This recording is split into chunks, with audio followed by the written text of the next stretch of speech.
이야기는 이 히스기야의 아들 므낫세에 대한 이야기입니다. 므낫세는 북이스라엘 남유다 통틀어서 가장 오래 통치한 왕입니다. 므낫세는 무려 55년간 남유다의 왕이었습니다. 다윗과 솔로몬도 40년이었습니다. 그런데 므낫세는 무려 55년을 통치했습니다. 그리고 므낫세는 이보다 더 악할 수는 없는 그런 왕이었습니다. 므낫세가 얼마나 악했던지 예레미야에 보면 이런 말씀이 있습니다.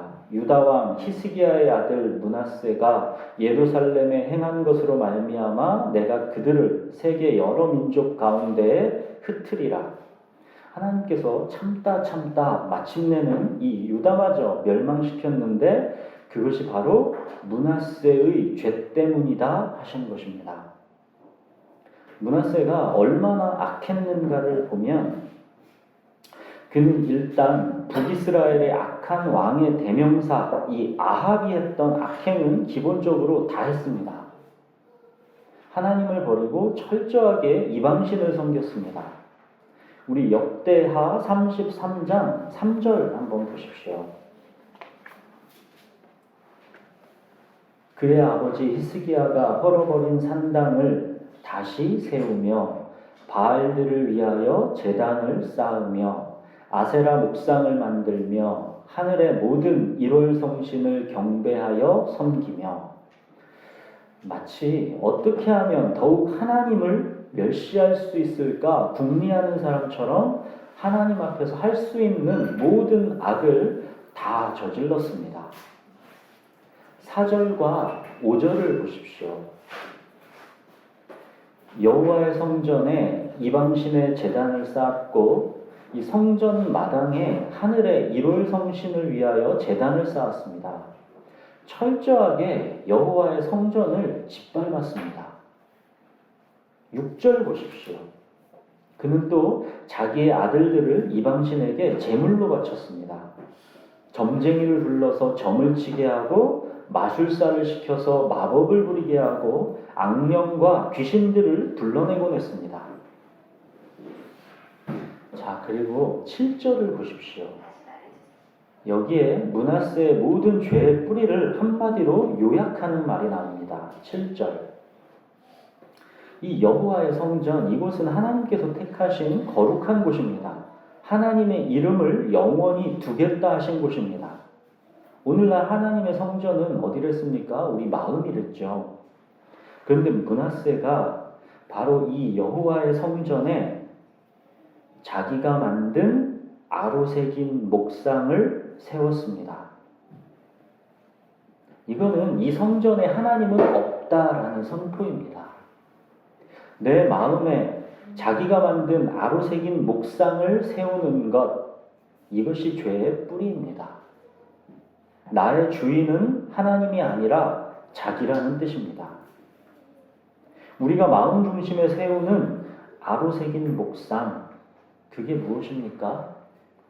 자아실현, 자기 행복, 자존심, 자기 주장, 자기 고집, 자기 애착, 자기입니다. 하나님이 주인이 아니라 자기가 주인이라는 것입니다. 므낫세는 대놓고 자기가 주인으로 살고자 선포한 것입니다. 하나님 눈치 보는 것도 싫다. 그냥 마음껏 내가 나의 주인으로 살겠다 하는 것입니다. 자, 여기서 우리가 잠깐 멈춰서 생각해야 하는 것은 므낫세를 우리와 다른 머리에 뿔 달린 괴물로 그렇게 여기시면 안 된다는 것입니다.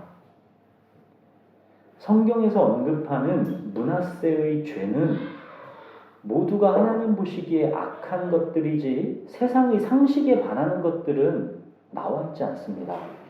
2절 보십시오. 2절. 여호와 보시기에 악을 행하여 여호와께서 이스라엘 자손 앞에서 쫓아내신 이방 사람들의 가증한 일을 본바다. 그렇죠. 세상 사람들이 살아가는 삶의 방식을 본받는 것, 이것을 여호와 보시기에 악하다 하는 것입니다. 세상의 방식, 그 중심이요 핵심은 자기입니다. 성경은 므낫세를 머리에 뿔 달린 괴물로 보라는 게 아니라 므낫세에게서 나 자신의 모습을 보라는 것입니다. 므낫세의 죄, 그리고 모든 인간의 죄, 그 본질을 에베소서에서는 이렇게 말씀하고 있죠. 그때 너희는 그 가운데서 행하여 이 세상 풍조를 따르고 공중의 권세 잡은 자를 따랐으니 곧 지금 불순종의 아들들 가운데서 역사하는 영이라. 전에는 우리도 다 그 가운데서 우리 육체의 욕심을 따라 지내며 육체와 마음에 원하는 것을 하여 다른 이들과 같이 본질상 진노의 자녀이었더니 욕심에 이끌려 내 육체와 마음에 원하는 것을 하는 것, 이것이 이 세상 풍조를 따르는 것입니다. 내 육체와 마음에 원하는 것, 이것이 므낫세가 하나님의 성전에 세웠다 하는 바로 그 자기가 만든 아로새긴 목상 아니겠습니까? 이것이 므낫세의 죄이고 우리의 죄라는 것입니다. 므낫세는 내 육체와 마음에 원하는 것, 즉 자아실현과 자기 행복을 위해 온갖 우상들을 다 숭배한 것입니다. 바알, 아세라, 일월성신, 무당, 요술, 온갖 잡스러운 우상들을 다 섬긴 것처럼 나오지만 그 본질, 그 핵심이 결국 무엇입니까? 자기입니다. 성경이 인간의 죄를 바라보는 관점은 항상 이것입니다. 누가 너의 주인인가? 자기를 고집할 것인가? 하나님 앞에서 굴복할 것인가? 이 주인 싸움입니다. 내 인생의 주인공은 나야, 나. 이것이 이 세상이 숭배하는 진리이고 너는 내 것이다. 이것이 하나님의 진리입니다. 자아실현과 행복을 위해 내 마음껏 살아보겠다라는 것이 세상이고 너는 내 것이다. 여기에 모든 복이 있다라는 걸 믿는 게 그리스도인입니다. 므낫세는 철저하게 내 인생의 주인공은 나야, 나라는 자기 소신을 밀어붙인 사람입니다. 므낫세는 자기 육체와 마음에 원하는 대로 사는 게 가장 인생을 후회 없이 잘 사는 것이다라고 굳게 믿은 사람입니다. 므낫세의 특징이라면 단지 하나님의 눈치를 전혀 보지 않는 담대함이 있었다라는 것. 입으로만 주여 주여 하면서 하나님을 예배하는 척하지 않았다라는 것. 아예 대놓고 하나님을 보란듯이 시원스럽게 무시했다라는 것. 이게 므낫세의 특징이라면 특징일 뿐입니다. 자기를 부인하려고 노력하는 척이라도 하느냐, 아니면 철저하게 자기를 숭배하느냐, 그 차이가 조금 있을 뿐이지 자기 사랑이라는 본질에 있어서는 므낫세와 별반 다르지 않은 것이 우리들의 모습 아닙니까? 하나님 눈치를 조금 보냐 안 보냐 그 차이뿐입니다. 하나님 눈치를 조금 본다 해도 가장 결정적인 순간에는 하나님을 버립니다. 십자가에 자기를 절대 못 박지 않습니다. 내가 애써서 노력해서 하나님께 조금 적선하려고 하지 중요하고 결정적인 자기 부인 앞에서는 하나님께 절대 굴복하지 않습니다. 어떤 형태로든 교묘하게 자기를 주장합니다. 심지어는 말씀과 기도가 자기를 교묘하게 보호하고 숨기는 것에 이용되기도 합니다. 사람은 그만큼 악합니다. 자기를 부인하는 것만큼 고통스럽고 하기 싫은 게 있을까요? 자기라는 실체가 얼마나 무섭고 마귀적인지 우리는 아마도 잘 모를 것입니다. 자기를 부인하는 게 어렵다고 느껴보지 못했다면 고린도전서 10장, 13장을 펼쳐서 보시면 곧바로 알게 됩니다. 자기를 부인하고 나를 따르라 하시는 예수님의 명령과 정확하게 똑같은 의미의 명령은 너희가 서로 사랑하라입니다. 이 세상에 사랑하라는 계명보다 더 지키기 어려운 계명은 없습니다. 형제를 사랑한다라는 것은 자기를 부인하지 않으면 절대로 할 수가 없는 일입니다. 적당히 예의 지키고 거리 두고 살려면 사랑이라는 계명도 그렇게 어렵지 않을 수 있죠. 예의 지키고 거리 두고 그렇게 딱 살면 사랑도 별로 어려워 보이지 않습니다. 내가 조금 양보하면 되지 뭐 이렇게 생각할 수 있습니다. 근데 주님이 말씀하시는 것은 그런 거 아닌 거 우리 모두는 이미 알고 있지 않습니까? 자기가 부인되지 않고 상처와 아픔으로 자기가 으깨지지 않고 자존심이 짓밟혀지지 않고 그렇게 형제를 사랑할 수는 없습니다. 그런데 예수님은 바로 이것을 유일한 새 계명으로 주신 것입니다. 이거 말고는 다 할 수 있을 것 같은데 바로 그거를 하라 하시는 것입니다. 말씀을 시도 때도 없이 묵상하고 기도에 불철주야 시간 내고 산을 옮길 만한 믿음도 활활 타오르고 심지어는 내게 있는 모든 것으로 구제하고 또 내 몸을 불사르게 내어줄 수도 있을 것 같은데 이런 헌신과 충성을 차라리 계명으로 주시지 않고 예수님은 하필이면 너희가 서로 사랑하라. 딱 이 한 가지 계명만 주셨습니다. 차라리 하나님을 사랑하라 하시지. 왜 하필이면 하나님도 아니고 형제를 사랑하라 하시냐는 것입니다. 형제를 사랑하지 않으면서도 하나님을 사랑한다고 착각하기가 너무나 쉽기 때문에 예수님은 하나님을 사랑하라가 아니라 너희가 서로 사랑하라 이것을 계명으로 딱 하나 주신 것입니다. 오늘 최고봉 제목이 순종이었죠. 보셨나 모르겠는데 오늘 최고봉에 이런 말이 있습니다. 그분께서 모든 결박을 푸셨도다 라고 찬양하면서 동시에 자신의 정욕에 철저하게 종된 삶을 사는 것은 쉽습니다. 그분이 나에게 자유를 주셨다 찬양하고 외치는 동시에 자기가 주인 되어 사는 게 너무나 쉽다는 것입니다. 예수님의 세 계명은 그래서 하나님을 사랑하라가 아니라 너희가 서로 사랑하라는 것입니다. 형제를 사랑하지 않는 거면 우리가 하나님께 바친다는 그 모든 것은 그냥 다 쓸모없는 것들이라는 것입니다. 자기를 부인하는 것, 정말 죽기보다 싫은 게 바로 이 자기 부인입니다. 예수님은 그래서 자기를 부인하고 나를 따르라 하시는 것입니다.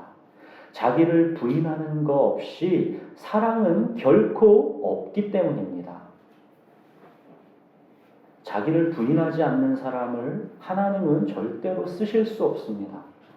그가 아무리 열광적으로 하나님께 헌신과 충성을 하는 사람인 듯 보여도 그거는 가장 소중한 한 가지 자기는 뒤로 감추어둔 것이기 때문에 하나님의 전에 자기가 만든 아로새긴 목상을 세워둔 것이기 때문에 하나님께는 아무 의미가 없습니다.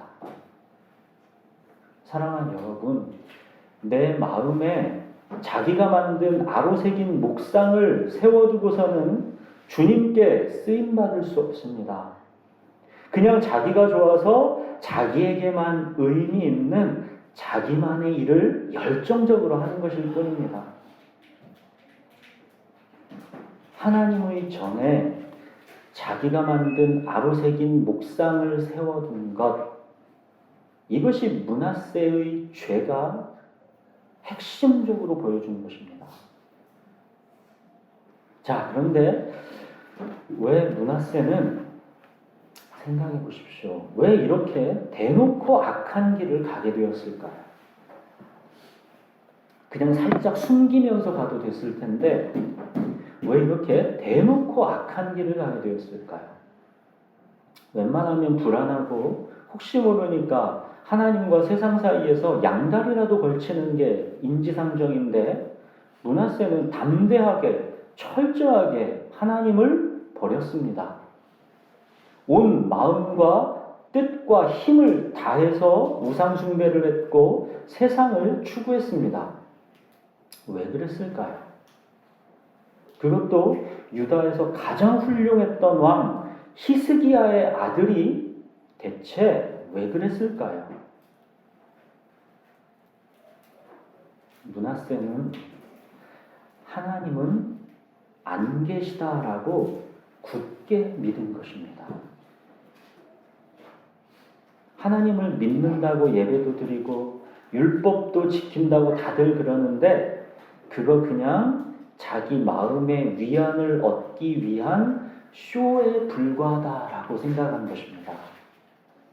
하나님은 계시지 않은데 그냥 쇼하고 있는 거에 불과하다라고 믿은 것입니다. 어차피 하나님이 계시는 것도 아닌데 그럴 바에는 이런저런 모든 우상을 다 섬기면서 자기 마음의 위안을 삼는다. 그 길을 택한 것입니다. 하나님이 만약 계시다면 어떻게 우리나라가 이렇게 조그만 약소국이고 세계 열방 가운데 끼어서 불안하게 이렇게 살아가느냐는 것입니다. 하나님이 정말 계시다면 우리는 만사형통하고 세상에서 가장 행복을 누리고 가장 부강하고 강력한 힘을 가져야 되는 거 아니냐는 것이죠. 아버지 히스기야도 자기가 가만히 보니까 하나님을 믿는다 하지만 그냥 자기 최면 같더라는 것입니다. 아버지 히스기야를 봐도 결국 죽기를 무서워하며 한평생 매여 종노릇하고 결국 하나님이 아닌 바벨론을 의지하고 살아갔던 거 보면 결론은 뻔하다. 하나님은 안 계시다. 사람들은 그냥 불안하고 두려우니까 살아계시지도 않는 하나님을 심리적으로 의지했던 것뿐이다. 므낫세는 이렇게 결론 지은 것입니다. 그냥 양다리 걸칠 것도 없이 제대로 마음껏 살아보자. 므낫세는 이 길을 택한 것입니다. 우리는 여기서 놀라야 합니다. 므낫세에게 놀랄 일은 하나도 없습니다. 므낫세는 전혀 새롭지가 않습니다. 그동안 있었던 수많은 왕들의 전형적인 모습일 뿐이고 자기 악에 대해서 그들보다 조금 더 정직했을 뿐입니다. 므낫세는 전혀 새로울 게 없습니다. 우리가 놀라야 하는 포인트는 하나님의 인내입니다. 왜 이런 악한 므낫세와 같은 왕이 남북 통틀어서 가장 오래 왕으로 있게 하시는지 하나님의 그 인내와 기다림에 놀라야 합니다.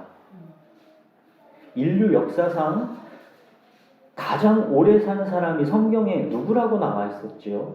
무드셀라입니다. 969세를 살았다 그랬죠. 무드셀라, 그 이름의 뜻이 뭐랬습니까? 말씀드린 적 있죠. 무드셀라, 그가 죽는 날 심판이 임한다. 그 이름의 뜻이 이 예언적인 뜻이라 했죠. 무드셀라를 그토록 오래 살게 하신 이유는 하나님의 심판을 늦추고 또 늦추고 마지막까지 하나님은 인간들이 하나님께 돌아오기를 기다리신 것입니다. 그런데 결국 인간들은 자기의 악행을 그만두지 않았습니다. 무드셀라가 죽는 그 해에 결국 그래서 노아의 홍수 심판이 임했습니다. 홍수 이전에 타락한 인간들도 그렇고 오늘 므낫세도 그렇고 하나님 앞에서 그렇게 교만하게 악을 일삼는 것은 다른 게 아닙니다. 하나님은 계시지 않는다라고 믿는 것입니다. 마음대로 살아도 별일 없더라. 하나님은 심판하지 않더라. 하나님을 예배한다는 건 그냥 마음의 위안을 얻기 위한 쇼에 불과하더라. 그런 생각들입니다.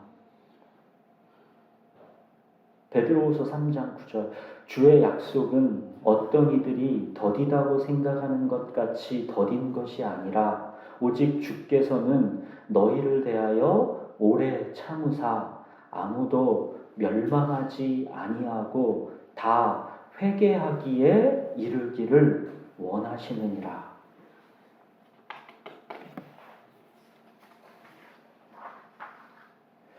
이 므낫세와 유다의 이 교만한 악행들 앞에서도 하나님은 아브라함과 맺은 언약, 다윗과 맺은 언약을 포기하지 못하고 계십니다. 하나님의 언약적 사랑 헤세드, 하나님의 언약적 사랑이 므낫세의 이 전무후무한 악행들보다 더 강력합니다. 오늘 본문을 같이 읽겠습니다. 역대하 33장 10절부터 13절 번갈아 읽겠습니다. 여호와께서 므낫세와 그의 백성에게 이르셨으나 그들이 듣지 아니하므로 여호와께서 아수르 왕의 군대 지휘관들이 와서 치게 하시되 그들이 므낫세를 사로잡고 수산들로 결박하여 바벨론으로 끌고 갔다. 그가 환난을 당하여 그의 하나님 여호와께 간구하고 그의 조상들의 하나님 앞에 크게 겸손하여 기도하였으므로 하나님의 그의 기도를 받으시며 그의 간구를 들으시사 그가 대사장에 와서 다시 왕의 앞에 하시매 므낫세가 그제서야 여호와께서 하나님이신 줄을 알았더라. 10절 보십시오. 여호와께서 므낫세와 그의 백성에게 말씀하셨습니다. 하나님께서 말씀하셨다라는 것은 하나님은 포기하시지 않았다라는 것을 말하는 것입니다. 그런데 므낫세가 듣지 않았습니다. 므낫세는 끝까지 하나님은 계시지 않다고 굳게 믿고 있는 것입니다. 그냥 다 쇼라는 것입니다.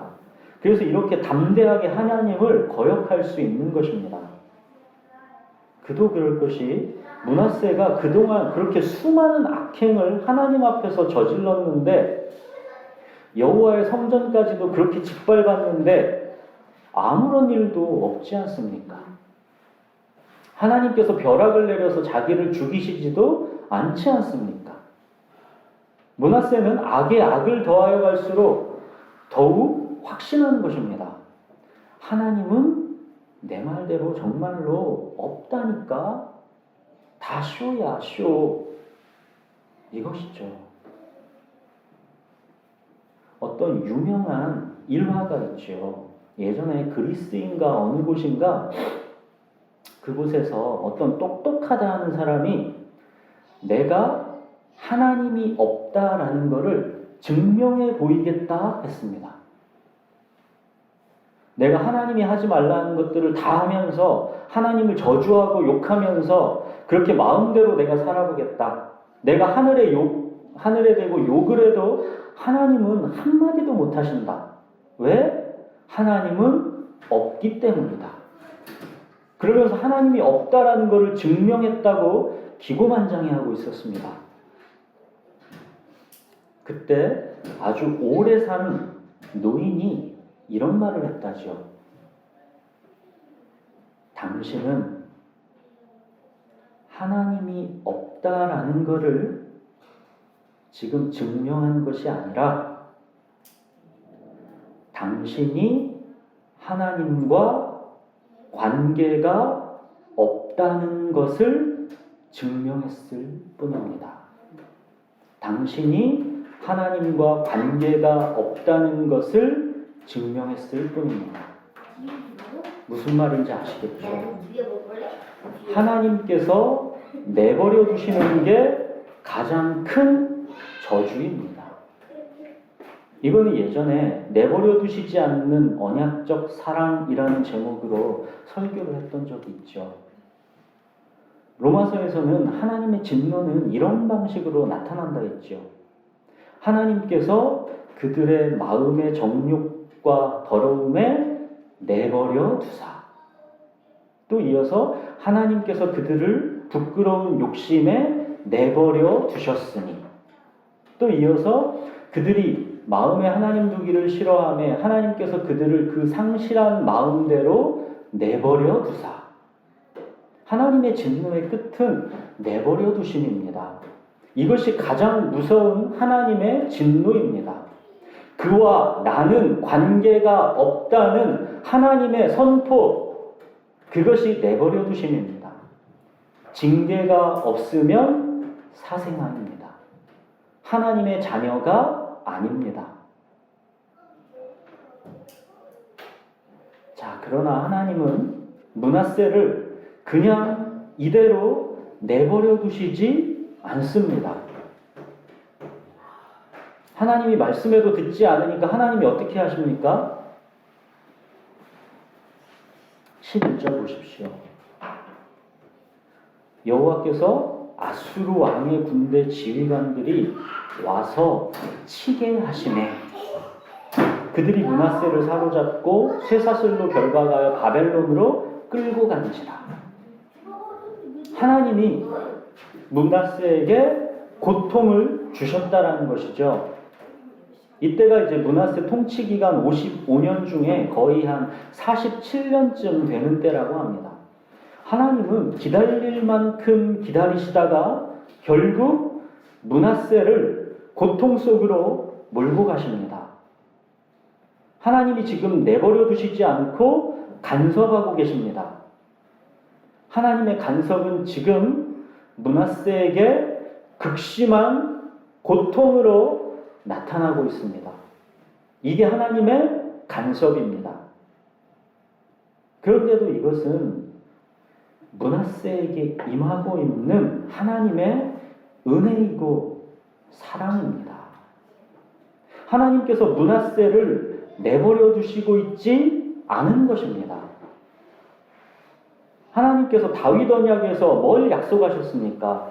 나는 그에게 아버지가 되고 그는 내게 아들이 되리니 그가 만일 죄를 범하면 내가 사람의 매와 인생의 채찍으로 징계하려니와 내가 내 앞에서 물러나게 한 사울에게서 내 은총을 빼앗은 것처럼 그에게서 빼앗지는 아니하리라. 하나님 지금 다윗 언약에 신실하셔서 므낫세의 아버지가 되셔서 므낫세를 사람의 매와 인생의 채찍으로 징계하고 계신 것입니다. 그랬더니 므낫세에게 무슨 일이 벌어지고 있는지 보십시오.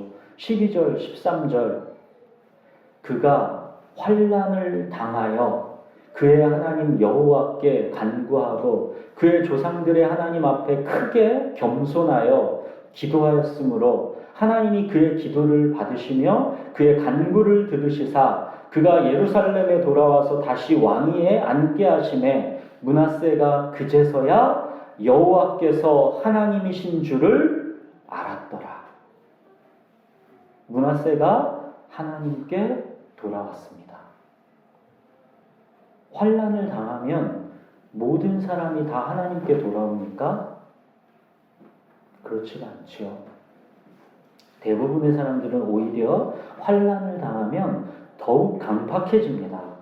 운명을 더욱 욕하면서 인생을 아예 포기해버립니다. 그런데 지금 므낫세는 환난을 당하니까 그의 하나님 여호와께 간구했다 그럽니다. 그의 하나님이라고 나와 있죠. 그의 하나님. 언제부터 하나님이 므낫세의 하나님이었습니까? 므낫세가 언제부터 하나님을 나의 하나님이라고 한 적이 있습니까? 므낫세는 그런 적이 없습니다.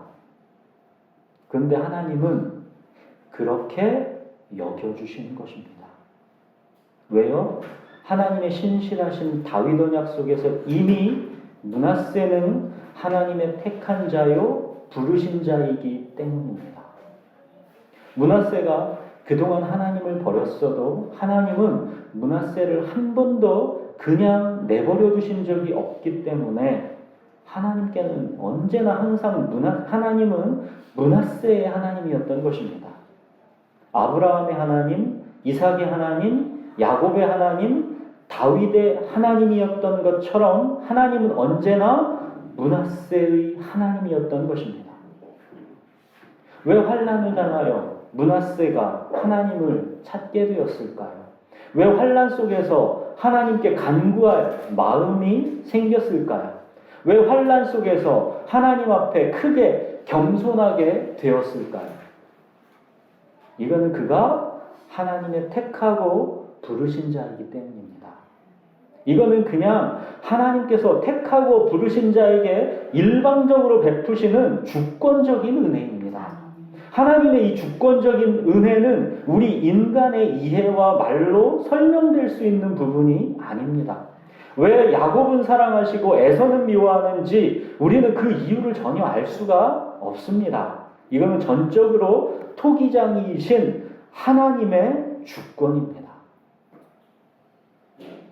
므낫세가 하나님의 주권적 택하심과 부르심 가운데 있는 자이기 때문에 회개하는 것입니다.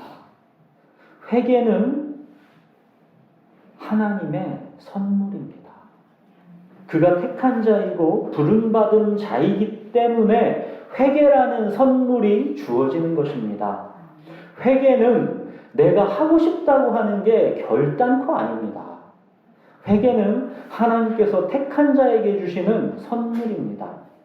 회개야말로 내가 하나님께 택함 받은 자라는 것에 대한 뚜렷한 증거입니다. 회개는 내가 택한 자라는 것에 대한 명확한 증거입니다. 내 마음대로 실컷 살다가 마지막에 회개하고 하나님께 돌아가면 되겠지 뭐? 이게 될까요? 이게 될까요? 이런 마음 자체가 먹어진다라는 게 이미 아직 하나님의 은혜에 대해 전혀 아는 바가 없는 사람이라는 뜻입니다.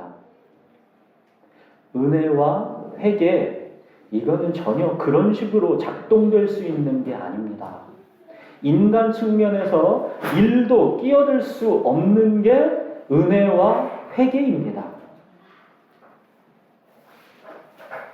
자, 하나님께서 회개하고 돌아온 므낫세를 다시 예루살렘으로 돌아가게 하시고 다시 왕위에 앉게 하십니다.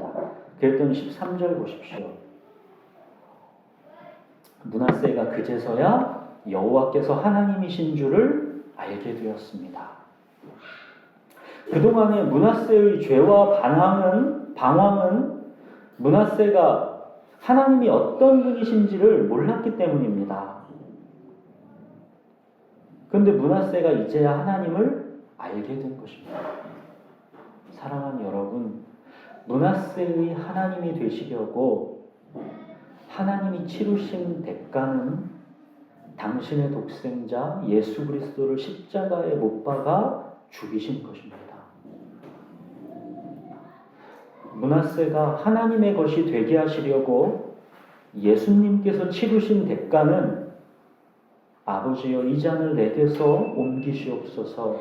그러나 내 원대로 마옵시고 아버지의 뜻대로 되기를 원하나이다 하셨던 겟셋마네의 그 피 끓는 기도이고 십자가 위에서 아버지여 어찌하여 나를 버리셨습니까? 하시는 죽음이었습니다. 예수님의 십자가는 하나님의 시간 속에서는 이미 창세전에 이미 예정된 일입니다. 그렇기 때문에 성경은 창세전에 그리스도 예수 안에서 너희를 택했다 하시는 것입니다. 보십시오. 창세전에 그리스도 예수 안에서 너희를 택했다 하시는 것입니다. 하나님의 선택은 이미 창세전부터 그리스도 예수 안에서입니다.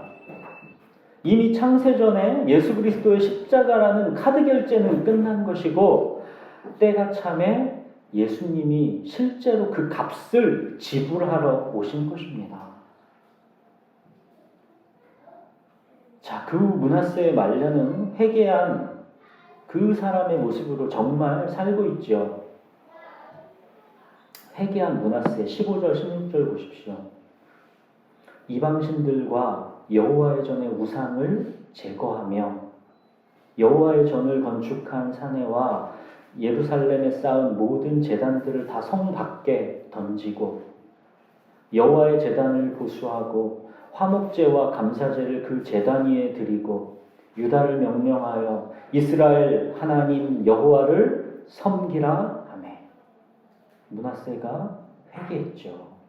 므낫세는 비로소 하나님은 정말로 살아계신 나의 하나님이다라는 것을 알게 되고 나서는 하나님을 겸손하고 진실되게 섬기고 있습니다. 이미 창세전부터 하나님은 므낫세의 하나님이셨습니다. 그러나 이제야 므낫세에게서도 하나님이 므낫세의 하나님이 비로소 되신 것입니다. 하나님이 내버려두지 않는 언약적 사랑이 멸망으로 향해 가는 므낫세를 돌려세웠습니다. 므낫세의 하나님이 친히 되어주신 것입니다. 사랑하는 여러분, 므낫세의 그 천인공노할 악행도 다윗 언약, 하나님의 언약적 사랑, 이것을 무너뜨리지 못하고 있습니다. 하나님의 사랑과 은혜가 인간의 죄보다 훨씬 더 강력합니다. 하나님의 택한 자를 붙잡고 있는 이 강력한 의지는 그 어떤 것도 끊을 수가 없습니다. 독생자를 이미 십자가에 못 박으신 것입니다. 하나님의 사랑은 절대 지지 않습니다. 우리는 여기서 한 가지 더 중요하게 생각해 보아야 할 게 있습니다. 이렇게 므낫세가 다시 하나님께 돌아왔어도 므낫세가 그 오랜 세월 저질러온 죄의 대가들은 여전히 남아 있습니다. 므낫세가 이렇게 회개하고 돌아왔어도 예레미야서에서 뭐라 했습니까?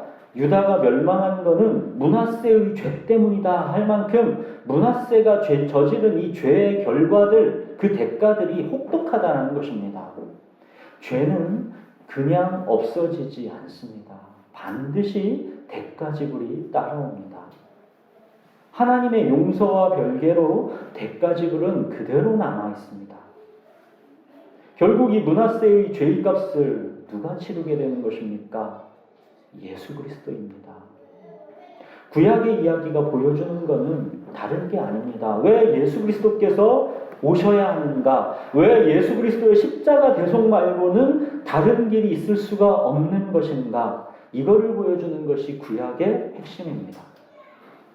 하나님을 버리고 떠난 이 백성을 그냥 내버려 두시지 않고 끊임없이 간섭해서 되찾아오는 이야기, 마침내는 영원토록 내버려 두시지 않고 이 모든 언약을 완전하게 이루시기 위해 예수 그리스도를 준비하시는 이야기, 이것이 구약의 이야기입니다. 하나님께서 이렇게 오랜 시간 구약의 이야기를 끌고 오신 것은 다른 거 아닙니다. 예수 그리스도의 피밖에 없다라는 것을 확증해 주시기 위함입니다. 하나님께 나아갈 수 있는 길, 구원의 길은 오직 예수의 피밖에 없다라는 것을 보여주시기 위함입니다. 인간의 죄가 얼마나 깊고 악독한지 모릅니다.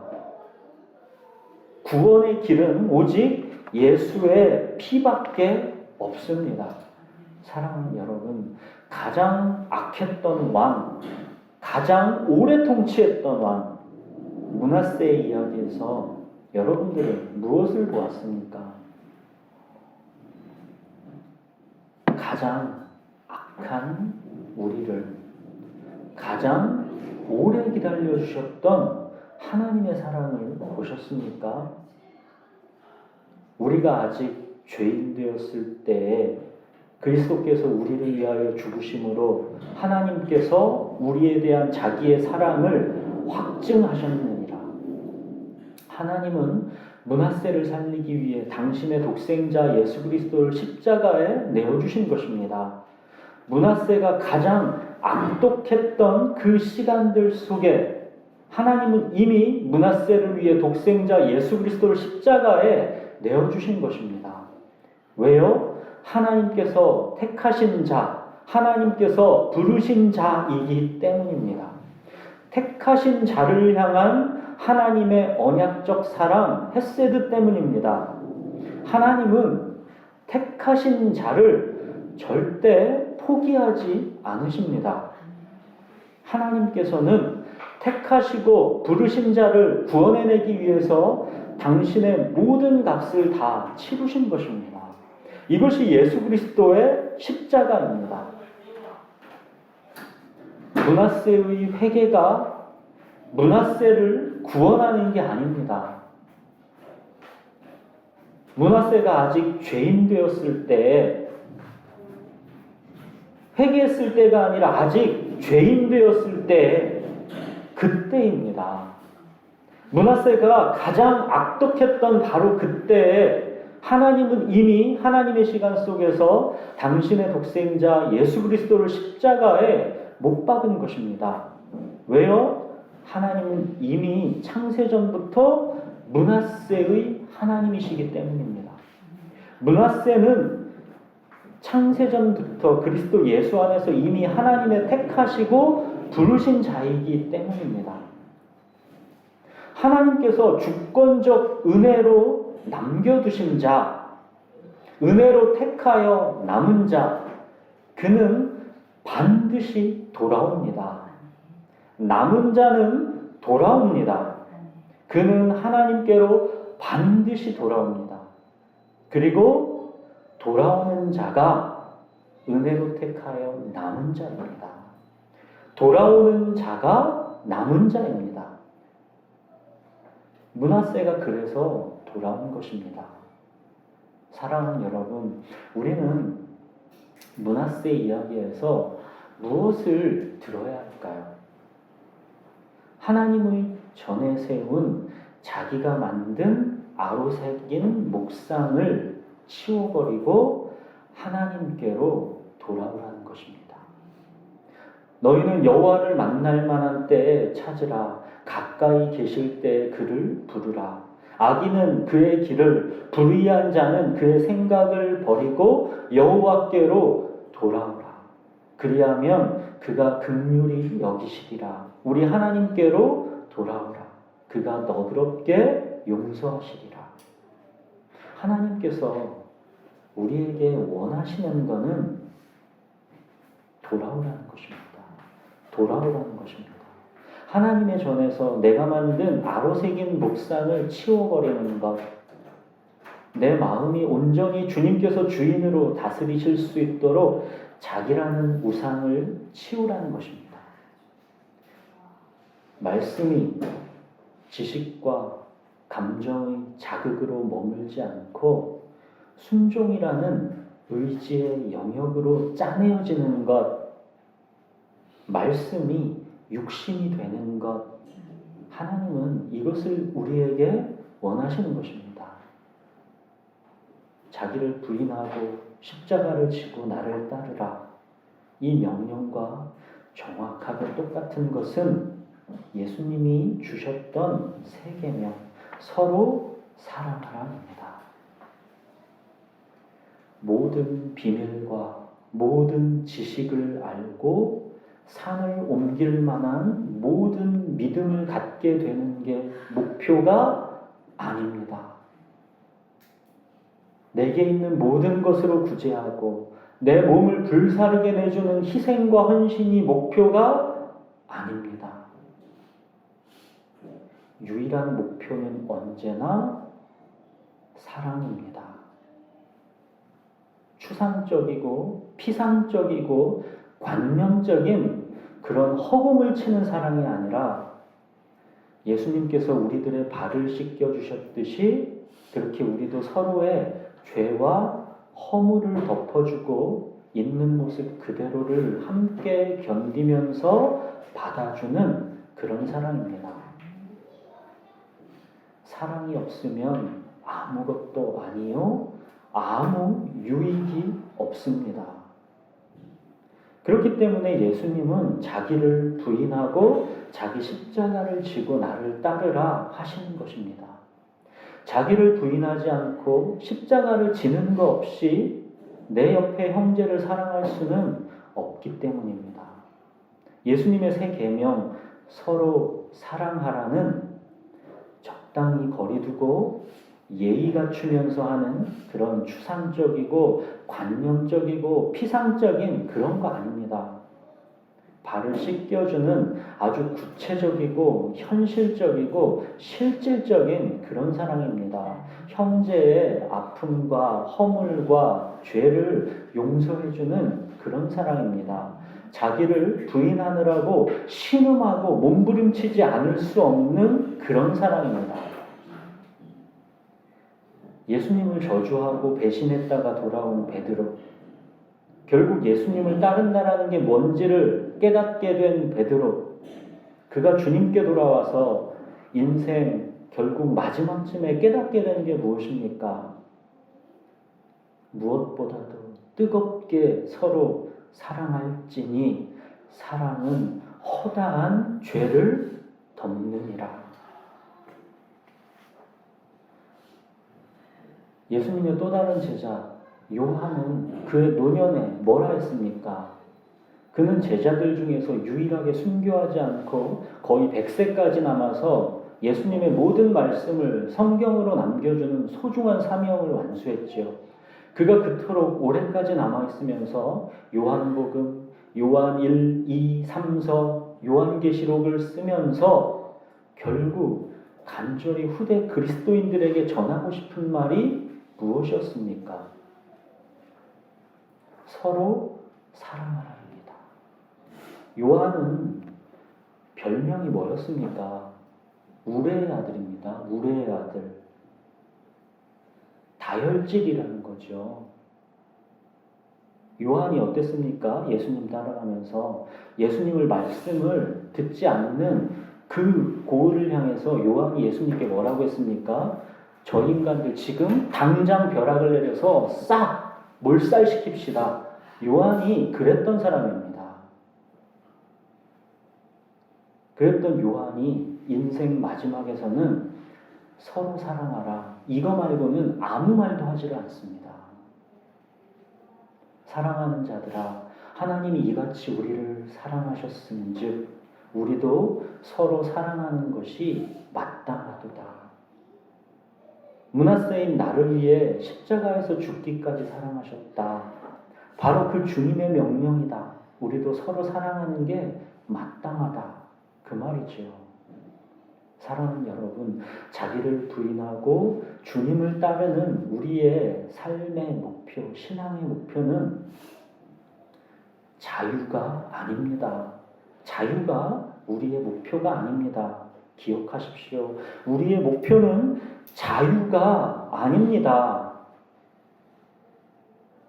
오직 주님 때문에 내 옆의 형제와 자매의 종이 되는 것, 종이 되는 것, 이것이 우리 삶의 목표입니다. 바울이 그러죠. 오직 그리스도 예수의 주 되신 것과 또 예수를 위하여 우리가 너희의 종된 것을 전파한다. 우리가 너희의 종된 것, 이것입니다. 예수님이 나의 주님이시라는 것은 나는 내 옆의 형제와 자매의 종이 되었다는 것을 말하는 것입니다.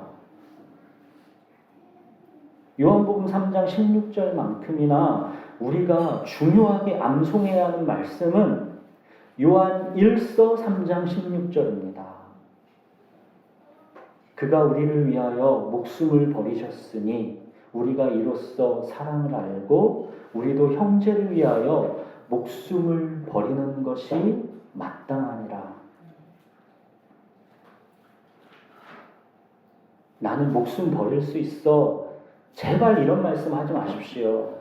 나는 목숨 버릴 수 있어 하는 그런 제발 추상적이고 관념적인 그런 적용하지 마십시오. 지금 당장 현실에서 구체적으로 실질적으로 자기를 부인하십시오. 서로의 종이 되십시오. 서로에게 자신하지 마시고 자존심을 주장하지 마시고 정말 내가 그의 종이 되고 있는 게 진짜 맞는지, 내가 내 옆에 있는 이 형제의 종이 되는 게 진짜 맞는지 스스로를 정직하고 겸손하게 돌아보십시오. 종이라는 개념이 무엇인지 철저히 배우십시오. 그때야 비로소 우리는 말씀이 생각과 감정을 자극하는 것에 머무르는 그 쾌락에서 오는 그런 거짓 자유가 아니라 자기를 부인하고 주님이 가신 십자가의 길을 나도 따르는 것에서 오는 기꺼이 종이 되는 것에서 오는 자유. 나는 죽고 이제 예수님이 내 안에서 사시기 때문에 누리게 되는 자유. 내가 종이 되는 것에서 오는 그 참된 자유를 그때야 비로소 우리는 알게 되는 것입니다.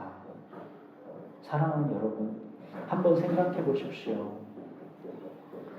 내 자존심을 지키려는 만큼만 다른 사람의 자존심을 지켜주고, 내가 나를 가엽게 여기는 자기 연민 그만큼만 다른 사람의 상처와 아픔을 헤아려 불쌍히 여겨주고, 내 죄와 허물은 다 어쩔 수 없는 이유가 있는 거다 하면서 스스로의 잘못은 잘도 덮어주는 것처럼 다른 사람의 죄와 허물도 다 약해서 그런 거야 하면서 덮어준다면 그게 바로 주님께서 우리에게 원하시고 기뻐하시는 모습 아니겠습니까? 아브라함의 하나님, 이삭의 하나님, 야곱의 하나님, 다윗의 하나님, 므낫세의 하나님, 그리고 저와 여러분의 하나님. 그 하나님께서 우리가 아직 연약할 때, 아직 죄인 되었을 때 그리스도를 위하여 십자가에 내어주심으로, 그리스도를 우리한테 내어주심으로 자기 사랑을 확증하셨습니다. 하나님의 전에 세워뒀던 내가 만든 아로새긴 목상, 그 자기를 이제는 치워버리고 주님께로 돌아오십시오. 자기라는 게 원래 다른 사람의 자기는 잘 보이는데 나의 자기는 잘 안 보입니다. 형제의 눈 속에 있는 티는 정확하게 잘 보이는데 내 눈 속에 있는 들보는 깨닫지를 못하는 것입니다. 저는 설교한 지 이제 2년 조금 넘어가는데 점점 설교가 무서워집니다. 말씀은 분별력을 주기 때문에 그 티를 잘 보이게 합니다. 그게 나의 들보를 보는 데 쓰여야 하는데 오히려 말씀이 형제의 티를 보게 하는데 악용될까봐, 말씀이 생각과 감정을 자극하는 쾌락에서 멈춰버릴까봐, 그래서 설교가 점점 무서워집니다. 제발 말씀의 분별력을, 나의 들보를 발견하고 형제를 사랑하고 종으로 섬기는데 거기에 사용하십시오. 지식은 교만하게 하고 사랑은 덕을 세웁니다. 날마다 주님께 돌아오셔서 서로의 죄와 허물을 덮어주는, 서로의 발을 씻겨주는 그런 사랑의 부르심에 죽기까지 순종하십시오. 기도하겠습니다.